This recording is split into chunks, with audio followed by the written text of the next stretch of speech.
लोग स्टार्ट करने जा रहे हैं क्लास 11th का एक important chapter name cell cycle and cell division. ये क्लास 11th का एंड 12th का बेस है। इसमें से जो कंसेप्ट है हर एक चैप्टर में आता रहता है। ओके, तो इस बेसिस कंसेप्ट को, चैप्टर को बेहतरीन तरीके से आज पढ़ते हैं। Okay, let's start. Chapter name है cell cycle and cell division. इस चैप्टर को दो भाग में बांटा गया है। First is cell cycle and second is cell division. Cell cycle and cell division. सबसे पहले आप क्लास 9 में पढ़े होंगे कि सेल क्या होता है, व्हाट इज सेल। तो सबसे basic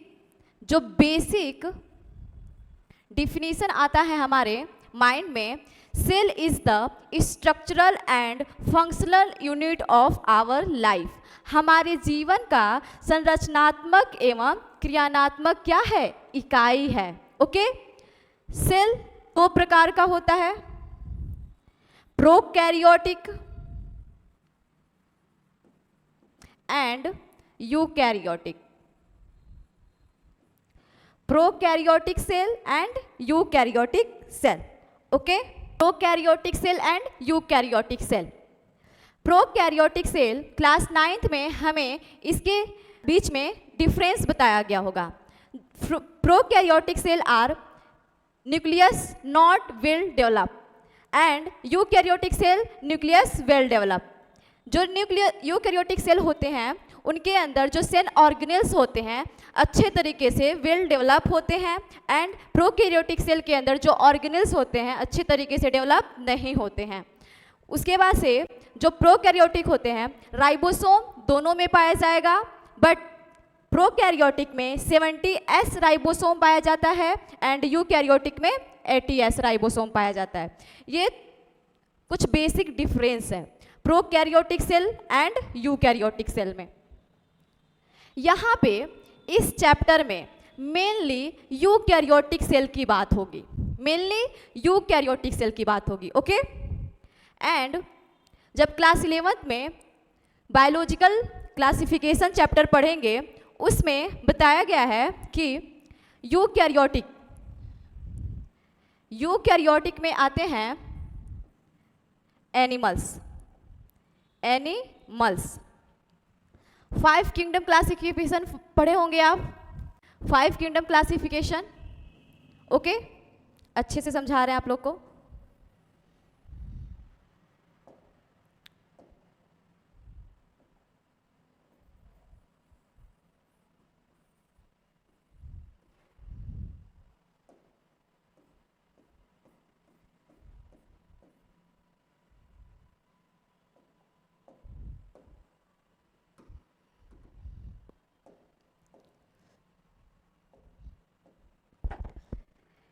in class 11th chapter name biological classification, उसमें हमें बताया गया है कि prokaryote and eukaryote. Prokaryote and eukaryote. Prokaryote में मेनली मोनेरा को इंक्लूड किया गया है, एंड यूकैरियोटिक में प्रोटिस्टा, प्लांटाई, एनिमेलिया, फंजाई। ओके, ये सारे किंगडम को इसके अंदर इंक्लूड किया गया है, एंड सिंगल मोनेरा को प्रोकैरियोटिक में इंक्लूड किया गया है। मोनेरा जो किंगडम होता है इसके अंदर ऑल बैक्टीरिया इंक्लूड होते हैं। Okay, all bacteria single unicellular organism, unicellular organism. Okay, तो cell cycle and cell division में मेनली यूकैरियोटिक सेल का हम बात करेंगे। यूकैरियोटिक सेल जो होता है उसके अंदर न्यूक्लियस वेल डेवलप होता है, न्यूक्लियर इनवलेप प्रेजेंट होता है, एंड जो सेल ऑर्गेनेल्स होते हैं like mitochondria, Golgi body, lysosome, ETC, वो क्या होते हैं, अच्छे तरीके से प्रेजेंट होते हैं, वेल डेवलप होते हैं। ओके, तो cell prokaryotic and eukaryotic, 2 types के सेल होते हैं। प्रोकैरियोटिक में भी सेल डिवीजन होता है, यूकैरियोटिक में भी सेल डिवीजन होता है। यहां पे अच्छे तरीके से समझिएगा, सेल डिवीजन दोनों सेल में होगा। प्रोकैरियोटिक में भी सेल डिवीजन होता है, यूकैरियोटिक में भी सेल डिवीजन होता है, बट यूकैरियोटिक में सेल डिवीजन होगा with the process of mitosis, with the process of mitosis, okay, but prokaryotic में डिवीजन होगा बट माइटोसिस से नहीं होगा। माइटोसिस वहां पे नहीं होता है, वहां पे क्या होता है, डिवीजन होता है। क्या होता है, डिवीजन होता है, किसी और टाइप का डिवीजन होता है, माइटोसिस डिवीजन नहीं होता है। ओके, तो आपकी एनसीईआरटी मेनली यूकैरियोटिक को लेके चल रही है। ओके, आपको पता होगा कि zygote is a single cell. Zygote जो होता है सिंगल सेल होता है, इसके अंदर क्या होता है, डिवीजन, इसके अंदर क्या होता है, डिवीजन, और डिवीजन होने के बाद ये मल्टी सेल में कन्वर्ट हो जाता है, मल्टी सेल में कन्वर्ट हो जाता है। जाइगोट से बनेंगे human with of multiple of division, multi step of division. Okay, human multi cellular organism, इनके अंदर millions and trillions of cells present होते हैं। ओके, तो ये एक सिंगल सेल से मल्टी सेल बना है। ओके, और किस डिवीजन से बना है, माइटोसिस डिवीजन से। किस डिवीजन से बना है, माइटोसिस डिवीजन से। ओके, तो इन सब चीज़ों को बताने का मतलब ये है कि हर एक सेल में, हमारे बॉडी में हर एक सेल में डिवीजन होता है। अब आपके माइंड में ये सवाल होगा कि ये डिवीजन होता ही क्यों है, आखिर में इस चैप्टर को हम पढ़ ही क्यों रहे हैं, cell cycle and cell division. Okay, तो इस चैप्टर को पढ़ने का मेन मकसद ये है कि एक सेल से 2 सेल बनेगा, 2 सेल से 4 सेल बनेगा। ओके, सिंगल सेल, एक टाइम पे हम भी एक सिंगल सेल से एक ह्यूमन बने हैं। ओके, एक ह्यूमन बने हैं, क्यों, कैसे, किस प्रोसेस से, इसी माइटोसिस वाले प्रोसेस से, सेल डिवीजन वाले ही क्या है प्रोसेस से बने हैं। ओके, तो इसे पढ़ना इंपॉर्टेंट इसीलिए है कि ये डिवीजन होता कहाँ है, क्या प्रोसेस है, किस लिए होता है। ओके, चलिए फिर इस चैप्टर को स्टार्ट करते हैं। एनसीईआरटी के लाइन में ये दिया है कि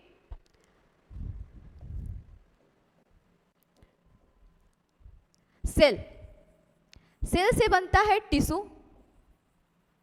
टिश्यू से बनता है ऑर्गन, ऑर्गन से बनता है organ system, and organ system से बनता है एक ऑर्गेनिज्म।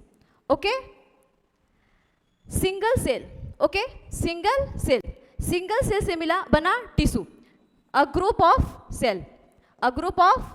ओके, सिंगल सेल से बना टिश्यू, टिश्यू से बना ऑर्गन। हमारे बॉडी में कौन कौन से ऑर्गन प्रेजेंट है, like liver, okay, stomach, small intestine, large intestine, ये सारे क्या है, हार्ट हो गया, किडनी हो गया, ये सारे क्या है हमारे बॉडी में ऑर्गन है। और ये एक सिंगल सेल से ही मिलकर ऑर्गन बने हैं। ऑर्गन से बना है organ system like respiratory system, digestive system, circulatory system. Okay, बहुत सारे ऑर्गन मिलके एक काम को करते हैं, तो उसे क्या बोल जाते हैं, सिस्टम बोलते हैं। ओके, उसके बाद से बनता है एक ऑर्गेनिज्म, एक complete organism like a human. Okay, ये क्या है, एक प्रोसेस है। सेल से बना टिश्यू, टिश्यू से बना ऑर्गन, ऑर्गन से बना ऑर्गन सिस्टम एंड एक ऑर्गेनिज्म। ओके,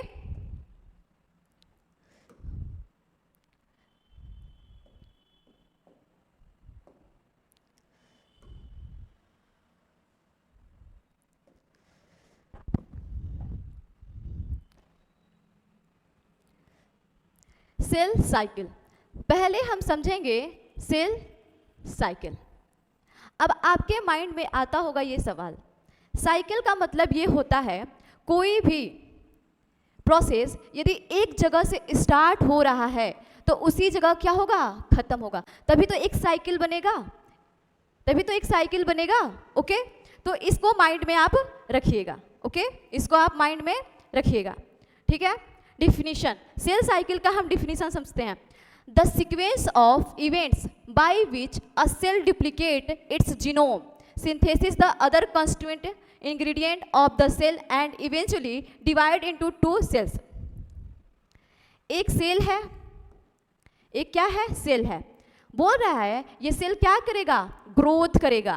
क्या करेगा, ग्रोथ करेगा, डेवलप करेगा, एंड डेवलप होके दो डॉटर सेल में क्या हो जाएगा, डिवाइड करेगा।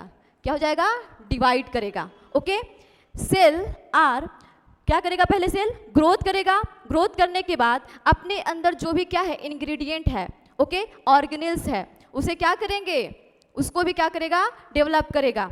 ओके, उसके बाद से ये डिवाइड होगा। इस प्रोसेस को ही क्या बोलते हैं, सेल डिवीजन। क्या बोलते हैं, सेल डिवीजन बोलते हैं, sorry cell cycle. Okay, the process of cell growth and divide into two daughter cell is known as cell cycle। एक सेल साइकिल में क्या होता है, एक सेल, एक सिंगल सेल क्या करता है, ग्रोथ करता है, ग्रोथ करने के बाद क्या करता है, डिवाइड करता है। इसी प्रोसेस को क्या बोलते हैं, सेल साइकिल बोलते हैं। ओके, एंड जो सेल साइकिल होता है वो जेनेटिकली कंट्रोल होता है, जेनेटिकली कंट्रोल होता है। इसका मतलब ये हुआ कि हर एक बॉडी में जो सेल प्रेजेंट है उन्हें पता है मुझे कैसे डिवाइड करना है, कब डिवाइड करना है और किस लिए डिवाइड करना है। ओके, यदि ये चीज़ नहीं होगा, यदि ये जेनेटिकली कंट्रोल में नहीं होगा तो यही सेल क्या हो जाएगा, कैंसरस सेल हो जाता है। कैंसरस सेल में यही वाला सिस्टम खत्म हो गया रहता है, जेनेटिक कंट्रोल में वो नहीं रहता है, वो अपने आप से डिवाइड करने लगता है। Okay,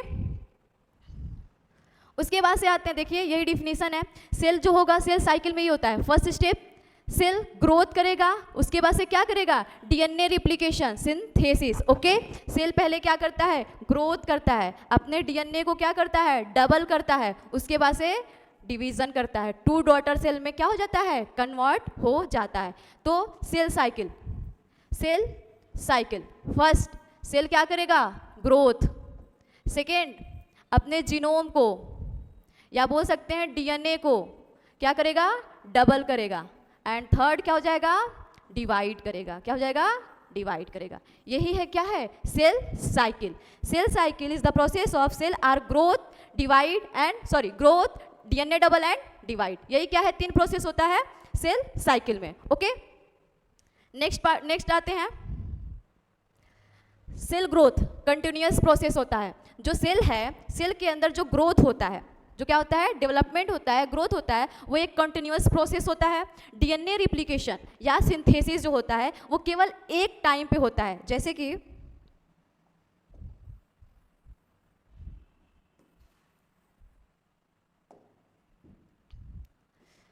cell growth, cell growth, उसके बाद से आता है DNA synthesis, then division.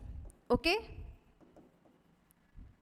cell growth is a continuous process and DNA synthesis is only one time। ये केवल एक पूरे सेल साइकिल में केवल एक बार डीएनए डबल होता है, only one times, only one times। पूरे सेल साइकिल में, एक सेल साइकिल में केवल एक टाइम ही डीएनए सिंथेसिस होता है, डीएनए डबल होता है। ओके, उसके बाद से क्या होता है, डिवीजन हो जाता है, सेल डिवाइड कर जाता है टू डॉटर सेल में। ओके, नेक्स्ट आते हैं, देखते हैं phases of cell cycle. Okay, देखिए पहले हम पढ़े सेल साइकिल के बारे में।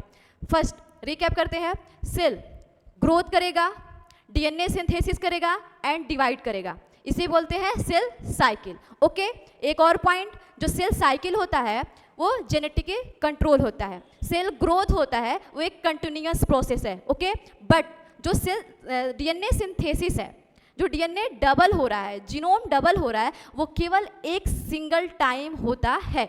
आगे हम आपको इसे एक्सप्लेन करेंगे, ओके। उसके बाद से जो डीएनए सिंथेसिस होगा, उसके बाद से जो सेल होगा वो क्या करेगा, डिवाइड करेगा टू डॉटर सेल में, ओके। उसके बाद से आते हैं phases of cell cycle, okay. Phases of cell cycle, okay. Phases of cell cycle, phases क्या है, फेज क्या है, ओके। फेज में आया है interphase and M phase.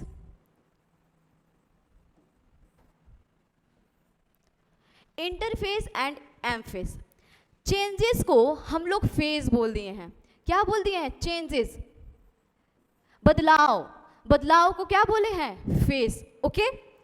Interphase या इसी को हम बोलते हैं रेस्टिंग फेज। क्या बोलते हैं, resting phase, okay.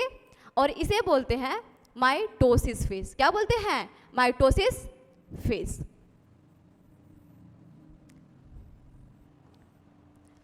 Phases of cell cycle में कितने फेजेस होते हैं, कितने चेंजेस होते हैं, okay. Interphase and M phase, resting phase या माइटोसिस फेज। इंटरफेज को 3 पार्ट में बांटा गया है, okay. G1 phase, S phase and G2 phase. इसे बोलते हैं gap 1 phase, synthesis phase and gap 2 phase. Understand, G1 phase, synthesis and gap 2 phase, okay. और माइटोसिस को 4 पार्ट में फर्दर डिवाइड किया गया है, prophase, metaphase, anaphase and telophase, okay. इसे अच्छे तरीके से समझिएगा, अक्सर नीट में इससे क्वेश्चन आता है। एक एक पॉइंट को, एक एक वर्ड्स को दिमाग से अच्छे तरीके से सुनिएगा। फेजेस ऑफ सेल साइकिल में 2 फेज होते हैं, एक होता है इंटरफेज और एक होता है एम फेज। इंटरफेज को ही रेस्टिंग फेज बोलते हैं और एम फेज को माइटोसिस फेज बोलते हैं। इंटरफेज को फर्दर 3 भाग में डिवाइड किया गया है, G1 S phase and G2 phase, and M phase को we are further divide prophase, metaphase, anaphase and telophase. Understand? Move to next, interphase. Okay? पहले ये समझते हैं अब सेल साइकिल को, ओके।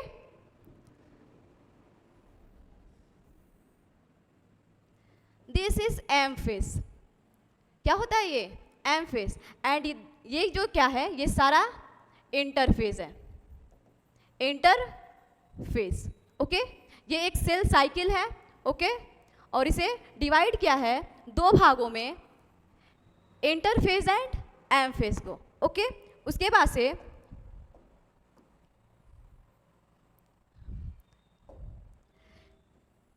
फिर से इस डायग्राम को हम लोग अच्छे तरीके से समझें तो इंटरफेज को 3 भाग में बांटा गया है। इंटरफेज को 3 भाग में बांटा गया है, ओके।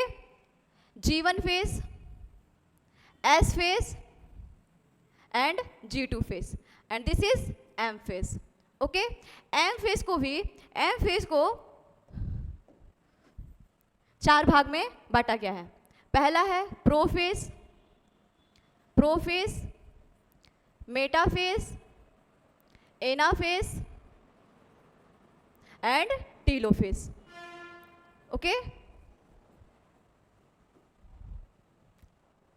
ये हमारा क्या है, सेल साइकिल है। ये क्या है, सेल साइकिल है, okay. G1 S G2 and यहाँ से यहाँ तक हो जाएगा आपका M फेज, और यहाँ से ये पूरा क्या हो जाएगा आपका इंटरफेज, ओके, इंटरफेज, ठीक है। अब चलिए इंटरफेज में क्या होता है ये समझते हैं, ठीक है। इंटरफेज में क्या क्या चीज़ें होती है ये समझते हैं, ठीक है। इंटरफेज,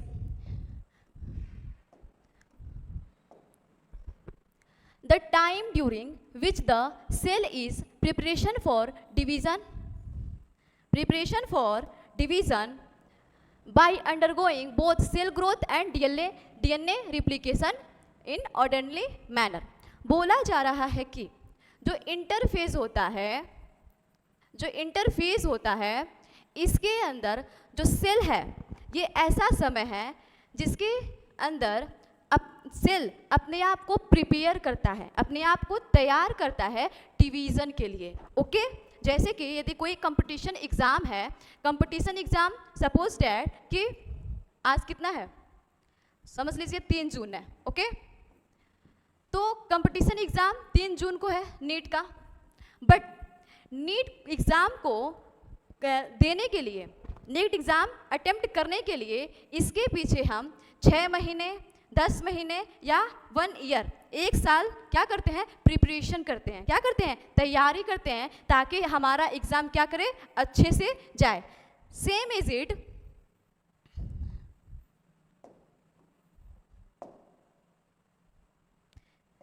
इट यहाँ भी ये होता है कि जो इंटरफेस है, इंटरफेस में सेल अपने आप को तैयार करता है डिवीजन के लिए, अपने आप को क्या करता है, डिवीजन के लिए तैयार करता है। The time during which the cell is preparing for division by undergoing cell growth and DNA replication. Okay cell growth and DNA replication.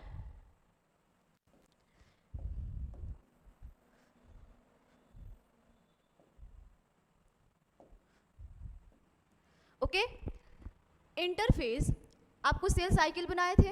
Okay ये था आपका एम फेज और ये था आपका इंटरफेस। इंटरफेस में आया था आपका G1 S G2। Okay so interphase represent phase between 2 successive M phase. ये एनसीईआरटी की लाइन है एक और ये सीधे डिट्टो लाइन उठा के नीट में पूछ देता है। Okay represent the phases between 2 successive M phase. बोल रहा है कि जो एम फेज, जो इंटरफेज होता है वो एम फेज के बीच में आता है। जैसे कि एम फेज यहाँ पे क्या होगा, स्टार्ट हुआ, यहाँ पे इंटरफेज स्टार्ट हुआ और यहाँ पे इंटरफेज क्या हुआ, एंड हुआ, स्टार्ट एंड। फिर क्या ये दोनों के एम फेज के बीच में यहाँ पे पा रहा है 2 सक्सेसिव एम फेज। बातों को समझिएगा, 2 सक्सेसिव एम फेज के बीच में क्या पाया जाता है, इंटरफेस पाया जाता है। ओके एक तो स्टार्टिंग में और एक तो एंडिंग में। Okay second gap between 2 M phase. 2 M phase के बीच में जो गैप होता है उसे क्या बोलते हैं, इंटरफेस बोलते हैं। ओके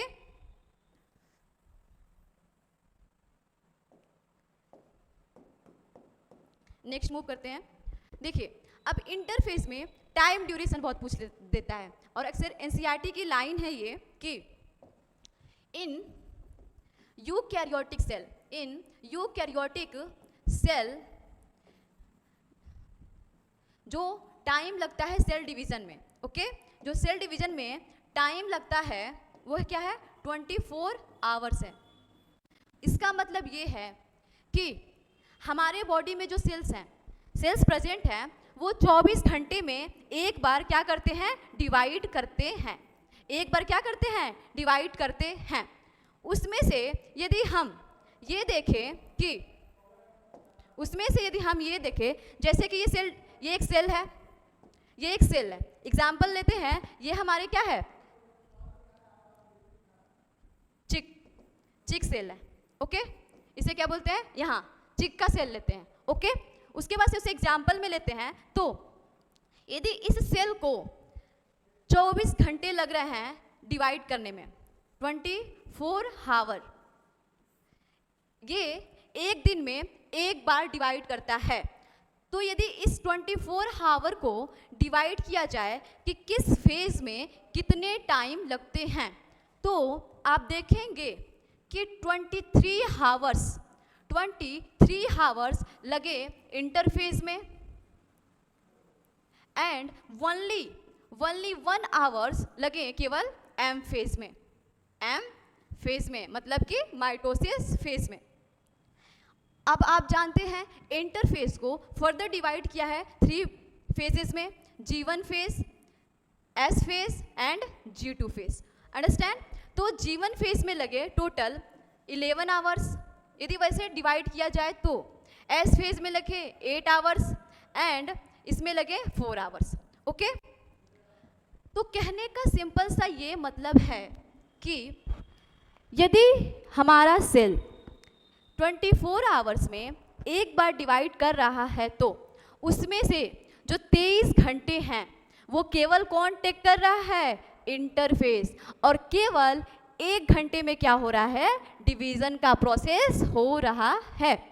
तो पहले ही हम बताए हैं कि इंटरफेज ऐसा फेज है जिसमें सेल अपने आप को तैयार करता है, अपने आप को ग्रोथ करता है, डीएनए को रिपेयर करता है, डीएनए को रिप्लिकेट करता है। Okay, for what?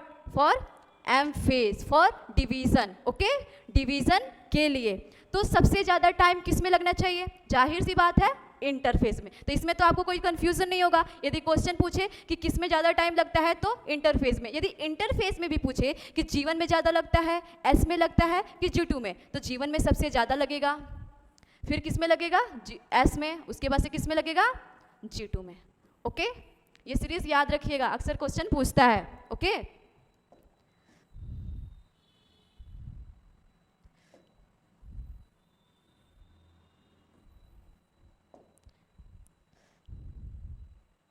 तो एनसीईआरटी का लाइन दिया है कि यदि सेल साइकिल को फेजेस को 100% दिया जाए तो उसमें से 95% जो होता है, 95% या 95% से ज़्यादा जो टाइम टेक करता है वो क्या है? इंटरफेज है। और 5% या 5% से भी कम क्या है? एम फेज है। Okay, interphase more than 95% of the duration of cell cycle. Okay, cell cycle का सबसे जो ज़्यादा टाइम लेता है वो कौन है? इंटरफेस है, जो क्या है? 95%। ओके, नेक्स्ट टू, उसके बाद से चलिए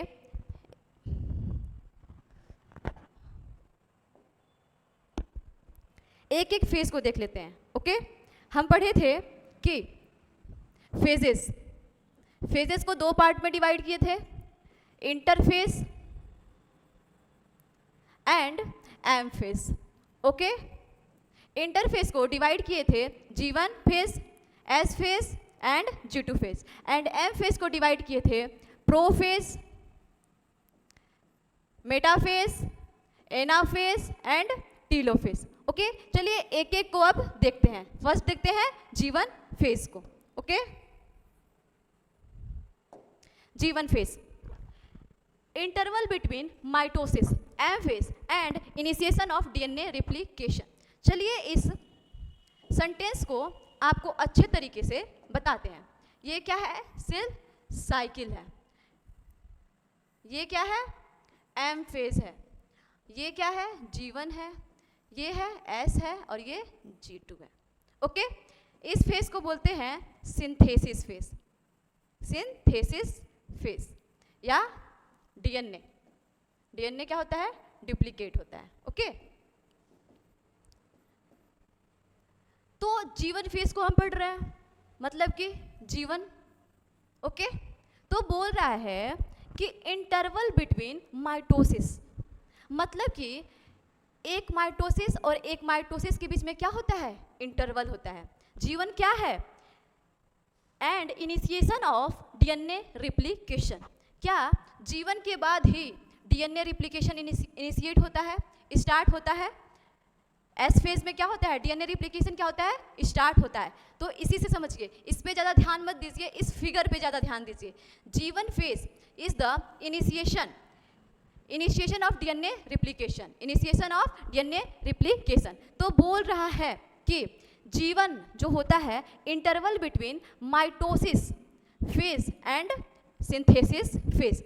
G1 phase is the interval between mitosis phase and DNA synthesis phase या एस फेज या सिंथेसिस फेज। ये तीनों बोल सकते हैं, तीनों लैंग्वेज में क्वेश्चन आ सकता है। ओके, तो G1 is the interval between M phase या माइटोसिस फेज और एस या synthesis phase. Okay, next point पे मूव करते हैं।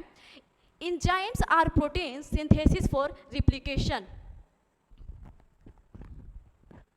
बोल रहा है कि जो G1 फेज होता है, जीवन फेज के अंदर आपको पता है कि जीवन फेज के बाद क्या हो रहा है, हाँ जीवन फेज के बाद क्या हो रहा है, एस डीएनए रिप्लिकेशन हो रहा है, डीएनए डबल हो रहा है। तो जाहिर सी बात है जीवन फेज में क्या होगा, सेल का ग्रोथ होगा, कुछ जो एंजाइम्स लगेंगे डीएनए रिप्लिकेशन में वो क्या होगा, इसके अंदर क्या होगा, बनेंगे, सिंथेसिस होंगे। Cell is metabolically active continuously grow, बोल रहा है कि जो सेल होता है मेटाबॉलिकली क्या होता है, एक्टिव होता है, उनके अंदर जो रिएक्शंस होते हैं कंटिन्यूसली चलते रहते हैं एंड कंटिन्यूसली ग्रो होता है, जो सेल का ग्रोथ होता है वो कंटिन्यूस होता रहता है। डीएनए डैमेज रिपेयर, जीवन फेज में ही जो डीएनए डैमेज होता है वो क्या होता है, रिपेयर होता है। उसके बाद से cell decide to divide or not, जीवन ही ऐसा फेज है जहाँ पे सेल डिसाइड करता है कि मुझे आगे डिवाइड करना है, डिवीज़न में इंटर करना है या नहीं करना है। इतना बात समझ आई? तो जीवन फेज को एक बार और रिवाइज करते हैं कि G1 phase is the gap between M phase and S phase. G1 phase is the gap between mitosis phase and synthesis phase. Okay, next, G1 phase में ही एंजाइम्स क्या होंगे, बनेंगे, कुछ प्रोटीन्स क्या होंगे, बनेंगे। क्यों बनेंगे, जाहिर सी बात है, सोचिए कि जीवन फेज के बाद ही सिंथेसिस हो रहा है, किसका हो रहा है, डीएनए का सिंथेसिस हो रहा है, रिप्लिकेशन हो रहा है, डुप्लीकेट हो रहा है। और जब आप क्लास 12th में जाएंगे तो पढ़ेंगे कि डीएनए को सिंथेसिस करने के लिए, रिप्लिकेशन करने के लिए एंजाइम्स की रिक्वायरमेंट होती है, प्रोटीन्स की रिक्वायरमेंट होती है। ओके, तो उसमें इसके जीवन फेज में क्या होगा, एंजाइम्स की, प्रोटीन्स की क्या होगी, फॉर्मेशन होगी, सिंथेसिस होगा। ओके, जीवन जो होता है, जीवन फेज है, उसके अंदर जो सेल होता है कंटिन्यूसली ग्रो करता रहता है। ओके, और जीवन में ही सेल अपने आप को डिसाइड करता है कि मुझे सेल डिवीज़न में इंटर करना है या नहीं करना है। ओके, इतने बात समझ आई? तो आगे बढ़ते हैं, ठीक है। उसके बाद से आते हैं G2 फेज पे। क्या होते हैं, G2 फेज पे। ओके, तो फिर से उस फिगर को बना लेते हैं, उस फिगर को बना लेते हैं। ये है M फेज, ये है G1 फेज, ये है S फेज और ये है G2 फेज। ओके, तो अब आप अपने आप से बताइए, फर्स्ट बताए थे कि G1 phase is the gap between M phase and S phase. Understand? अब आप G2 फेज बताइए, G2 फेज को क्या बोलते हैं, क्या बोलेंगे ये बताइए। G2 phase is the gap between M phase and S phase. G2 phase is the gap between M phase and S phase. इसे हम post synthetic or pre mitotic phase भी बोलते हैं। इस बात को चलिए एक्सप्लेन करते हैं। पोस्ट सिंथेसिस फेज या post synthetic phase. S phase को क्या बोलते हैं, सिंथेसिस बोलते हैं। क्या बोलते हैं, सिंथेसिस फेज। क्या इसके बाद से आ रहा है G2, इसके बाद से आ रहा है G2, क्या इसे पोस्ट बोलेंगे, तो इसलिए इसे बोलते हैं पोस्ट सिंथेटिक फेज। ओके, और जीवन को हम ये भी बोल सकते हैं प्री सिंथेटिक फेज। क्या बोल सकते हैं, प्री सिंथेटिक फेज। G2 को क्या बोल, M फेज, इसे बोलते हैं माइटोसिस फेज। क्या M फेज के पहले G2 फेज आ रहा है, तो क्या इसे बोल सकते हैं प्री माइटोसिस फेज, तो वही बात है। तो G2 को हम तीन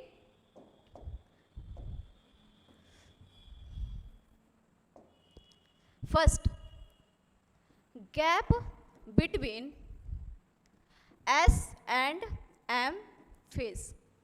ओके, सेकेंड G2 फेज को हम क्या बोल सकते हैं, post synthetic phase. Okay, third pre mitosis phase. Understand? ये तीन अलग अलग तरीकों से G2 फेज को पूछा जा सकता है कि G2 phase is known age gap between S and M phase, मतलब कि synthesis phase and mitosis phase. Post synthetic phase इसे हम एक्सप्लेन कर दिए हैं। प्री माइटोसिस फेज इसे भी आपको क्या कर दिए हैं, एक्सप्लेन कर दिए हैं। ओके, वही बात यहाँ पे बोला है कि gap between S and M phase, cell grow is continuous.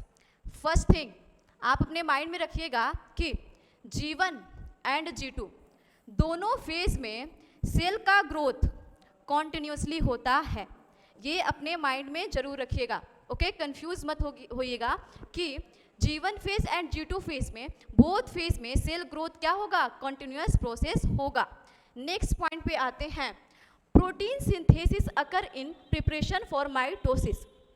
Okay, बोल रहा है कि जो G2 फेज है इसी में क्या होता है, प्रोटीन का सिंथेसिस होता है फॉर प्रिपरेशन ऑफ माइटोसिस।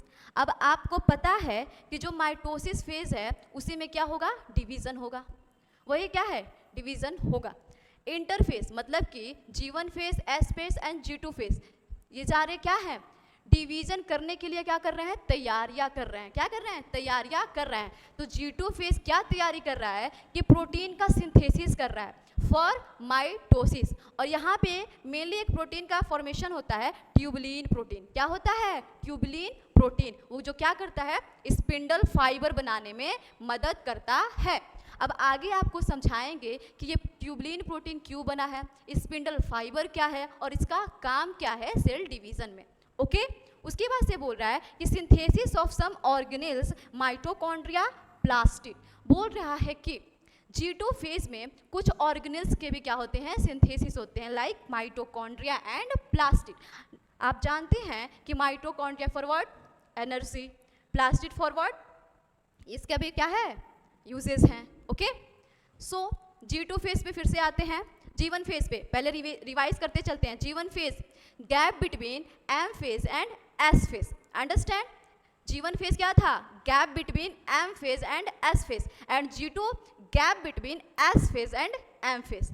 समझ आई आपको बातें। उसके बाद से सेल ग्रोथ कंटिन्यूस होगा, G1 में भी G2 में भी सेल का ग्रोथ क्या होगा, कंटिन्यूस होगा। अब आप ऐसे याद करने का कोई मतलब नहीं है, आप कंसेप्ट को समझिए। आप जब कंसेप्ट को समझेंगे तो याद करने वाली यहाँ पे कोई चीज़ ही नहीं है, ठीक है। आप केवल इस डायग्राम को, इस सेल साइकिल को बस माइंड में रखिए, इससे आपकी सारे क्वेश्चंस क्या हो जाएंगे, लग जाएंगे। बस इस डायग्राम को अपने माइंड में रखिए, सारे क्वेश्चन यूँ हो जाएंगे। Okay, G1 phase gap between M S, G2 phase gap between S and M। उसके बाद से समझा दिए कि G1 को क्या बोलते हैं, S को क्या बोलते हैं, G2 को post synthesis, pre mitosis. Okay, ये सारे एक्सप्लेन कर दिए हैं। Let's move forward. ओके, अब आते हैं S फेज पे। ओके, S फेज में आपको बताए हैं कि इसे बोलते हैं सिंथेसिस फेज। क्या बोलते हैं, सिंथेसिस फेज। और जब हम आपको सेल साइकिल पढ़ा रहे थे, उसका डिफिनीशन बताएं कि सेल साइकिल में क्या होता है, सेल ग्रो करेगा, डीएनए को सिंथेसिस करेगा, डिवाइड करेगा, यही क्या है, सेल साइकिल है। सेल साइकिल क्या है, सेल क्या करेगा, ग्रो करेगा, डीएनए को क्या करेगा, सिंथेसाइज करेगा, डीएनए सिंथेसाइज करेगा, देन क्या हो जाएगा, डिवाइड हो जाएगा। यही क्या है, सेल साइकिल है। सेल साइकिल का मतलब क्या है, सेल ग्रो किया, डीएनए सिंथेसिस किया और क्या हो गया, डिवाइड हो गया। यही बात आपको समझाए थे। यहीं पे एक आपको बात बताए थे कि जो सेल ग्रोथ होता है वो क्या होता है, एक कंटिन्यूअस प्रोसेस है। पूरे सेल साइकिल में जो सेल है वो ग्रो करता रहता है, और यही बात आपको हम G1 में भी बताए हैं और यही बात आपको G2 में भी बताए हैं कि सेल का जो ग्रोथ होगा वो कंटिन्यूअस होगा। बट आते हैं डीएनए सिंथेसिस पे। ओके, जो डीएनए सिंथेसिस होता है एक पूरे सेल साइकिल में केवल एक बार होता है, और वो कहाँ होगा, S फेज में होगा। कहाँ पे होगा, S फेज में होगा। ओके, ये सेल साइकिल बनाए हम लोग, M phase, G1 phase, G2 phase और S फेज। ओके, तो किसी एक सेल को ले रहे हैं, ये सेल है वो G1 में है, क्या कर रहा है, ग्रोथ कर रहा है। उसके बाद से अपने डीएनए को यहाँ पे क्या करेगा, रिप्लिकेट करेगा। क्या करेगा, केवल एस फेज में ही अपने डीएनए को क्या करता है, रिप्लिकेट करता है। ओके, फिर G2 में क्या होगा, सेल ग्रोथ होगा, उसके बाद से डिवाइड कर जाएगा। ये बात आपको पहले ही हम क्या किए हैं, समझा चुके हैं, ठीक है। तो बोल रहा है कि DNA synthesis or replication take place. S phase के अंदर डीएनए सिंथेसिस होता है या डीएनए रिप्लिकेशन होता है। एक डीएनए अपना जैसे ही एक कॉपी बनाता है। इसके कहने का मतलब ये है। ओके, रिप्लिकेशन करता है। अमाउंट ऑफ डीएनए पर सेल डबल, बोल रहा है कि यदि ये एक सेल है, इसके अंदर जो डीएनए का अमाउंट है ऐसे एक है, केवल अभी थ्रेड से समझते हैं। ओके, तो पर सेल पे जितने भी सेल होंगे उसका जो क्या होगा, डीएनए क्या होगा, डबल होगा। क्या होगा, डबल होगा। बोल रहा है कि इफ डिनोटेड, यदि हम बोल रहे हैं कि ये सेल है, ओके, ये एक सेल है जीवन फेज में, समझिएगा ध्यान से, यहीं पे बहुत सारी कंफ्यूजन्स आते हैं। ओके, ये एक सेल है जीवन फेज में है अभी। ओके, तो ग्रो करेगा, जो रिप्लिकेशन के लिए एंजाइम्स, प्रोटीन्स वगैरह, इसे क्या करना है, सिंथेसिस करेगा। सिंथेसिस करेगा, डिसाइड करेगा कि डिवाइड करना है कि नहीं करना है। ये सारी प्रोसेस कर लिया और एस फेज में एंटर किया। किस में एंटर किया, एस फेज में एंटर किया। ओके, तो एस फेज में क्या होगा, अपने डीएनए को डबल करेगा। तो बोल रहा है एनसीईआरटी कि यदि हम किसी सेल को, उसके डीएनए को डिनोट करते हैं कि यदि वो जीवन फेज में है तो उसका जो डीएनए का कंटेंट है वो 2C है, डीएनए का जो कंटेंट है 2C है, तो एस फेज में डीएनए का कंटेंट क्या हो जाएगा, डबल हो जाएगा। वो क्या हो जाएगा, 4C। क्या हो जाएगा, 4C, क्योंकि क्या हुआ है, डीएनए डबल हुआ है, डीएनए रेप्लिकेट हुआ है। ओके, उसके बाद से जब हम G2 फेज में आएंगे तो जो सेल का जो क्या होगा, डीएनए होगा 4C ही रहेगा। क्यों, क्योंकि हम ये बात आपको पहले ही बता चुके हैं कि डीएनए सिंथेसिस, डीएनए रिप्लिकेशन पूरे सेल साइकिल में केवल एक बार होता है, और वो कहाँ होता है, एस फेज में होता है। ओके, तो जीवन फेज में जो एक सेल था उसका जो डीएनए का कंटेंट था, यदि हम 2C माने तो वो डीएनए का कंटेंट एस फेज में कितना हो जाएगा, 4C हो जाएगा। और G2 फेज में भी क्या रहेगा, 4C रह जाएगा, हो जाएगा, रहेगा ही। उसके बाद से M फेज में इंटर करते हैं, और आप जानते हैं कि M फेज में क्या होगा, डिवीजन होगा। क्या होगा, डिवीजन। और जब डिवीजन होगा तो equal content of DNA both cell में, दोनों डॉटर सेल में क्या होंगे, ट्रांसफर होंगे। तो फिर से जो डीएनए का कंटेंट है वो क्या हो जाएगा, 4C हो जाएगा। यदि हम इसे ग्राफ के फॉर्म में देखें, ओके, यदि हम इसको ग्राफ के फॉर्म में देखें तो देखिए,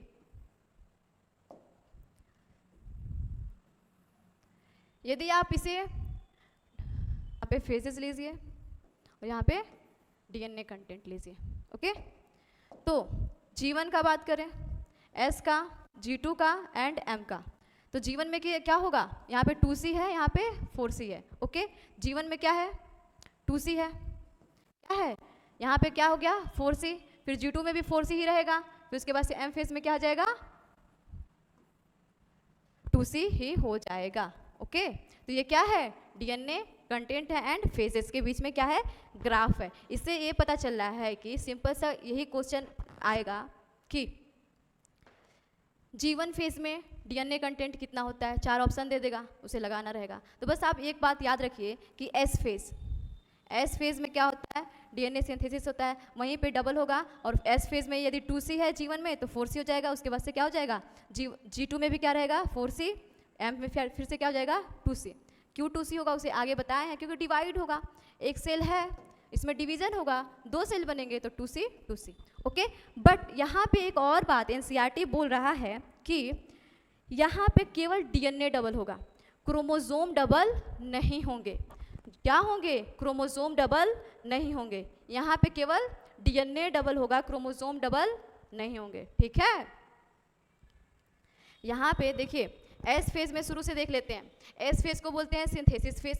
एस फेज जो होता है किसके बीच में गैप आता है, G1 एंड G2 के बीच में। उसके बाद से बोल सकते हैं कि जो एस फेज होता है इसमें डीएनए रिप्लिकेशन होता है, केवल एक बार ही डीएनए रिप्लिकेशन होता है पूरे सेल साइकिल में। और यदि डिनोट करें G1 फेज में जो डीएनए कंटेंट है वो 2C है, तो एस फेज में क्या हो जाएगा, 4C। और G2 में भी 4C ही रहेगा, क्योंकि G2 में कोई भी क्या होता है, रिप्लिकेशन नहीं होता है, सिंथेसिस नहीं होता है। ओके, उसके बाद से जो क्या होते हैं M फेज में आएंगे तो फिर से वो क्या हो जाएगा, डीएनए कंटेंट 2C हो जाएगा, बिकॉज ऑफ डिवीजन। क्या हो जाएगा, डिवीजन। यहाँ पे एक और पॉइंट लिखता है एनसीईआरटी कि डीएनए तो डबल हो रहा है, डीएनए डबल से क्रोमोसोम का कोई लेना देना नहीं है। इतना बात समझिएगा आप कि डीएनए डबल हो रहा है बट इसमें क्रोमोसोम का कोई लेना देना नहीं है। समझ आया? यदि हम आपको समझाएं, अब आपके दिमाग में क्वेश्चन आता होगा कि मैम क्या डीएनए डबल होगा तो क्रोमोसोम वगैरह कुछ भी। फिर ये क्या है? एक क्रोमोसोम है। ये क्या है? एक क्रोमोसोम है। ओके, ये क्या है? सिस्टर क्रोमैटिड्स है। ये क्या है? क्रोमैटिड है। क्रोमैटिड है, क्रोमैटिड। ओके, ये क्या है? काइनेटो। यहाँ पे लगे रहते हैं जो भी हो, ठीक है। बस सिंपल सा समझने का मतलब ये है कि ये सेंट्रो, यदि आपको क्रोमोसोम समझना है तो केवल एक चीज माइंड में रखिए, सेंट्रोमियर। जितने सेंट्रोमियर उतने chromosome. Centromere, centromere equal to chromosome. ये फॉर्मूला याद रखिएगा। जितने सेंट्रोमियर उतने क्रोमोसोम, ठीक है। जितने सेंट्रोमियर उतने क्रोमोसोम, और इसे बोलते हैं सेंट्रोमियर, इसे बोलते हैं क्रोमैटिड। क्रोमोसोम का यदि हम फिगर बनाएं तो एक क्रोमोसोम में ये होता है सेंट्रोमियर और ये होता है क्रोमैटिड। ओके, ये अक्सर कंफ्यूजन होता है कि कितने, एक क्या सेंट्रोमियर क्या क्रोमैटिड, कितने नंबर के क्रोमोसोम। तो बस एक चीज याद रखिए, जितने सेंट्रोमियर होंगे उतने क्रोमोसोम का नंबर होगा। ओके, जैसे कि ये एक सेंट्रोमियर है और ये क्या है? क्रोमोसोम है। तो आपको हम पहले ही बताए हैं फॉर्मूला कि जितने सेंट्रोमियर होंगे उतने क्या होंगे? क्रोमोसोम होंगे। इसमें क्या है? 1 सेंट्रोमियर है मतलब कि 1 क्रोमोसोम, दैट्स इट। वही बात वहां पे भी हो रहा है।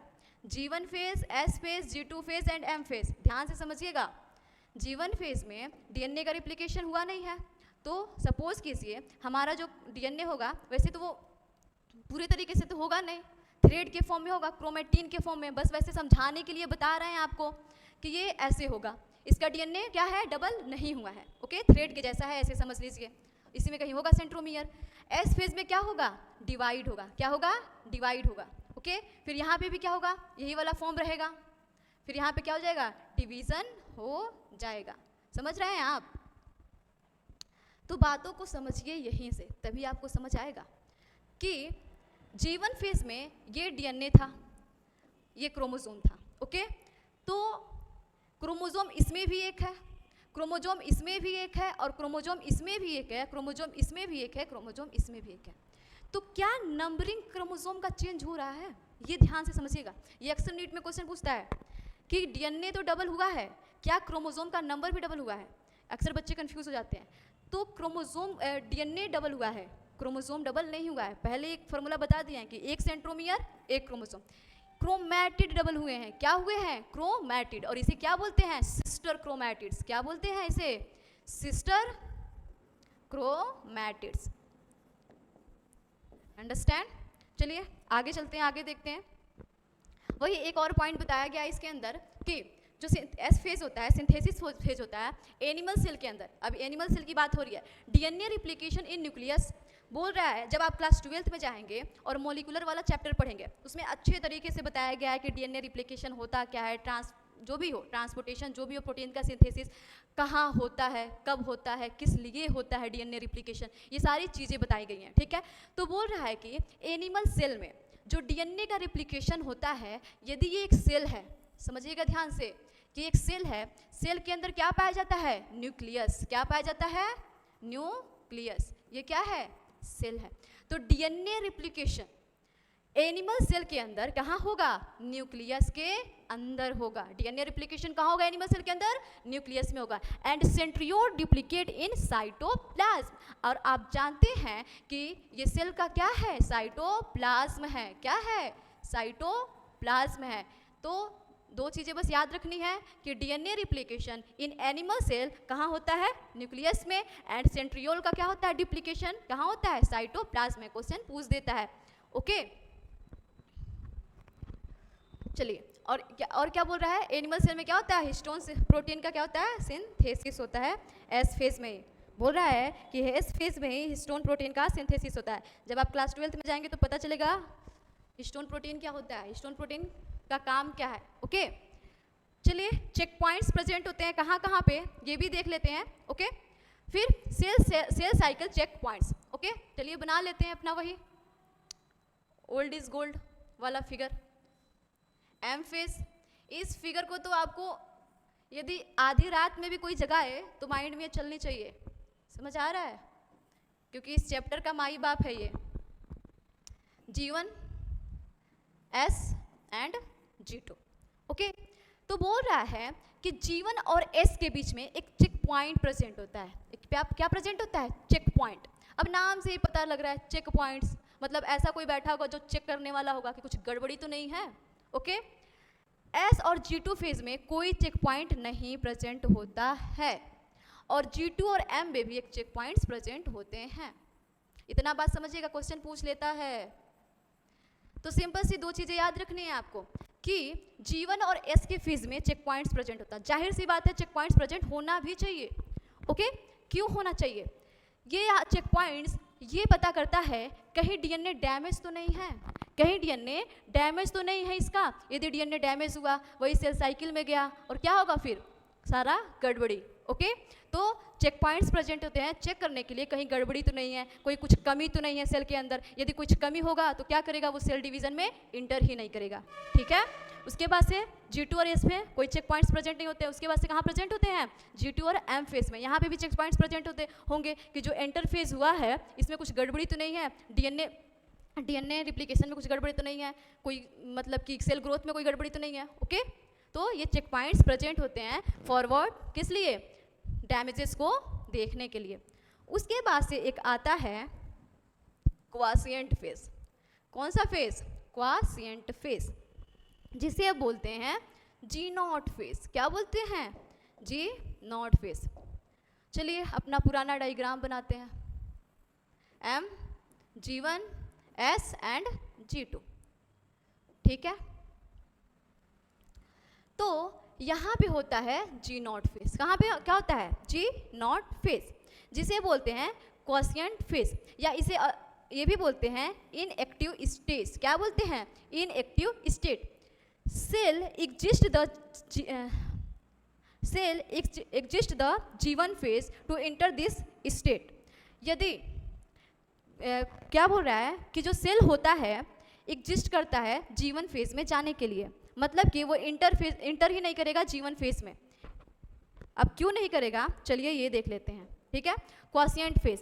क्वासिएंट फेज ऐसा फेज होता है कि जैसे कि एग्जाम्पल में लेते हैं हार्ट सेल। हार्ट सेल जो होता है एक एडल्ट वुमन का लेते हैं।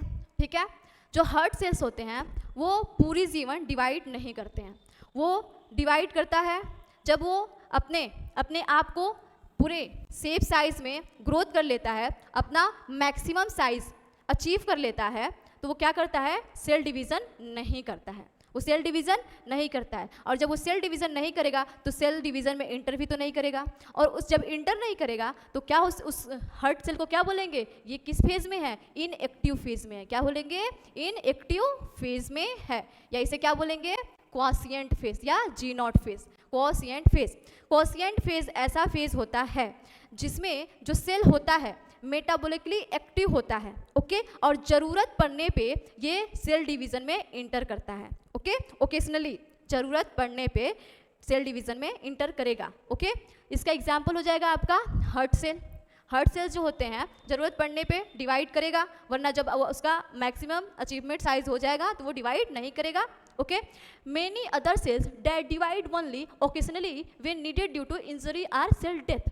बोल रहा है कि हमारे बॉडी में कई सारे ऐसे सेल्स होते हैं तभी डिवाइड करते हैं जब उन्हें क्या होती है, ज़रूरत पड़ती है। लाइक हमारा हाथ कट गया, ओके, 2-3 दिन बाद देखेंगे कि वो क्या होता है, रिपेयर हो गया रहता है। क्या हो गया रहता है, रिपेयर हो गया रहता है। ओके, तो बोल रहा है कि कई ऐसे सेल्स होते हैं जो हमेशा डिवाइड नहीं करते हैं, ज़रूरत पड़ने पे डिवाइड करता है, और वो किस स्टेज में रहता है, इनएक्टिव स्टेज में रहता है। और एक्टिव तभी होता है जब उसे क्या है, ज़रूरत पड़ती है। कैरेक्टर इसे जान लेते हैं। Cell in this stage are metabolically active. पहले ही मैंने बताया है कि जो क्वासिएंट फेज, ये क्वेश्चन पूछ सकता है, जी नॉट फेज में जो सेल होता है वो क्या मेटाबॉलिकली एक्टिव होता है। अब इसका मतलब ये है, मेटाबॉलिकली एक्टिव पूछने का मतलब ये है कि सेल डेड रहता है या लिविंग रहता है। यदि कोई भी सेल मेटाबॉलिकली एक्टिव है तो वो क्या है, लिविंग है। क्या है, लिविंग है। ओके उसके बाद से बोल रहा है they no longer proliferate stop replication या growth unless called on the, बोल रहा है सिंपल सा मतलब कि ये क्या करता है, रिप्लिकेट या ग्रोथ नहीं करता है। वो जो सेल्स होते हैं बहुत लंबे समय तक रिप्लिकेट ग्रोथ नहीं करते हैं जब तक उसे क्या हो, जरूरत ना पड़े। They do not enter into S phase, वो एस फेज में इंटर नहीं करेंगे।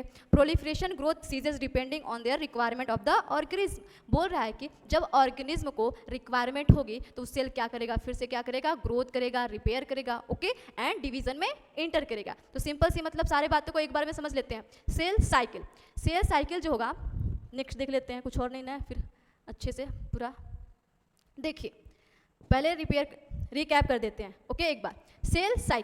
सेल ग्रोथ किया, डीएनए रिप्लिकेशन किया एंड क्या किया, डिवाइड किया, इसे क्या बोलते हैं, सेल साइकिल जो होता है जेनेटिकली कंट्रोल में होता है। ओके उसके बाद से सेल जो ग्रोथ होता है वो कंटिन्यूअस प्रोसेस है, बट जो डीएनए सिंथेसिस है, डीएनए रिप्लिकेशन वाला सिस्टम है, प्रोसेस है, वो केवल एक पूरे सेल साइकिल में केवल एक बार होता है, सिंगल टाइम होता है। ओके उसके बाद से आते हैं फेजेस पे, तो इंटरफेस और एम फेज। इंटरफेस को फिर से 3 भाग में बांटा गया, G1 phase, S phase and G2 phase. M phase को prophase, metaphase, anaphase and telophase. Okay फिर G1 फेज को एक एक करके देखें हम लोग। अब आगे नेक्स्ट की क्लास में एम फेज को अच्छे तरीके से समझेंगे। Okay thank you so much.